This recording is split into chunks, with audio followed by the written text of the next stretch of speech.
When we look around us, we can see how much strength, how much effort people are able to put into very selfish results, very selfish goals. If you look at military, how they train, how they can endure heat, long walks, tough training. For what sake? For the sake of fighting, the sake of killing, the sake of bringing blood and battles, for any kind of goals which are not extremely noble. Whereas in our case, the main goal is not towards these temporary results, but our goal are for the sake of as many beings as possible, and this without any limit in time and space. How greater this goal is. Therefore, how would it be possible that we don't bear at least the same type of training as those who have mean goals? So whenever we lose a little bit of our motivation, let's remember this kind of things to stimulate our path.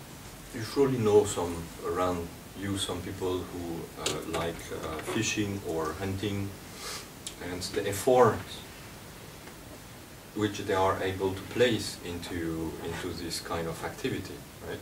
I mean, waking up very early in the morning, bearing the cold, or bearing the water, spending a lot of time without to move, just waiting. Waiting for what? Actually waiting for killing an animal, or two, or three, or more. And we could not also engage into hard training when it is not about our own selfish results. At first, to transform, coming from killing animals, but which is about saving an innumerable amount of beings. So whenever we feel a little bit pity for ourselves, let's remember this. We have chosen a path which is named the higher path because it is the highest motivation to help the others. There is no greater goal. There is no greater goal than to transcend ourselves, transcend our own life, give up everything that we have for the sake of the others. Doesn't mean you have to give everything away tonight. Yeah? It means simply that everything that you own in your life included, you place it in this direction. All your means, physical means, intellectual means, spiritual means, you decide to dedicate it for the sake of the others. Then when you wake up in the morning, when you spend your days, when you go to bed in the evening, you ask yourself, what can I do more to help the others? We have sometimes possibilities to physically help by our work, by our activities. We can be directly helpful. Some days we cannot, because the conditions are not met, because we don't have the means to really engage physically helping the others. This is not the most important. The most important is first how you work on your own mental afflictions. Because once you have transformed these mental afflictions, wisdom will rise. Wisdom, the eye of wisdom will open within our mind, and through this we can see how much we can help. We can see how to engage into helping the others. So if you don't have the feeling you can do something right now immediately to help the others, work on yourself. Work on your own mind. Work on the thoughts, emotions. This is already helping the others if your motivation is to walk on the Bodhisattva path. By the way, what means Bodhisattva?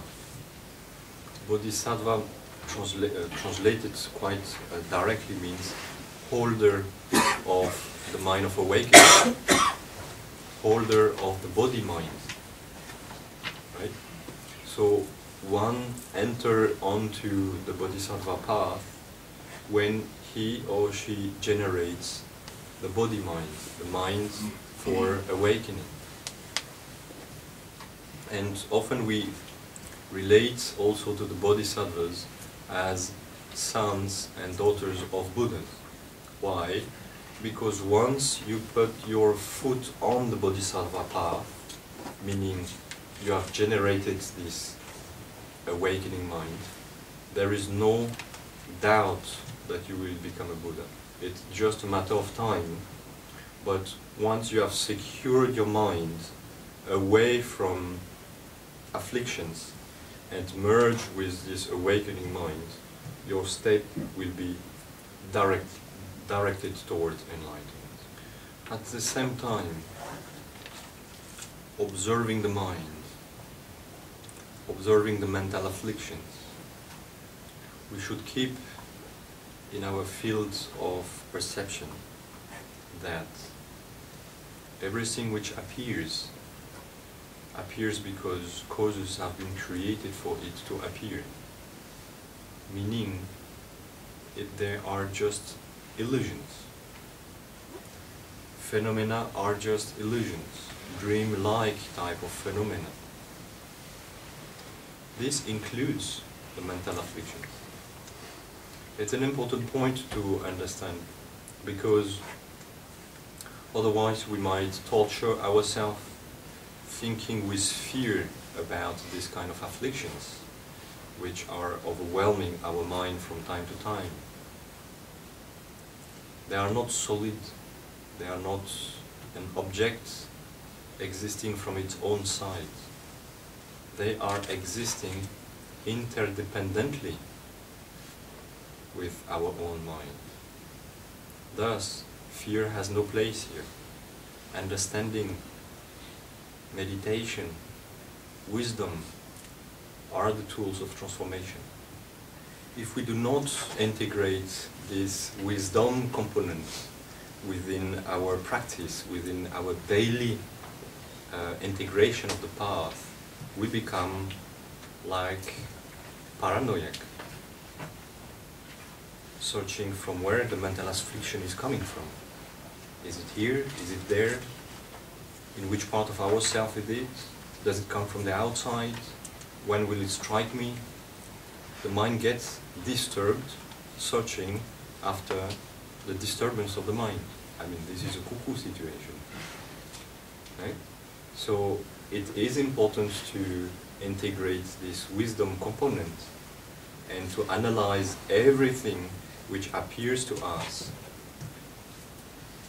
May it be outer phenomena, or what appears to be outer phenomena, or inner phenomena, such as our mental afflictions. They are interdependent. No self-inherent existence. They have a cause. Everything which has a cause has an end. Everything which is recognized as non-inherent existence lose its strength, lose its power. So the better we understand that, and the less disturbed we can be.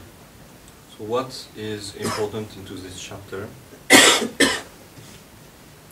It is the strength of our determination to uphold the Bodhisattva mind, to uphold this mind towards enlightenment. Once we are firm, stable in our strong wish and will to engage on the Bodhisattva path, we observe our mind, we try to observe the mental afflictions, in order that they do not overrule our wish for bodhicitta.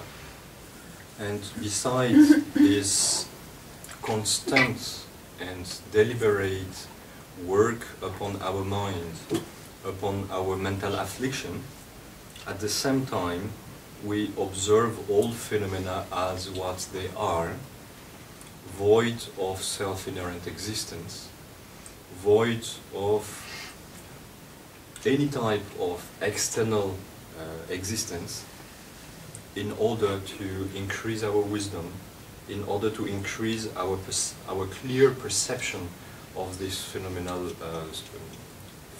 world, phenomenal surrounding.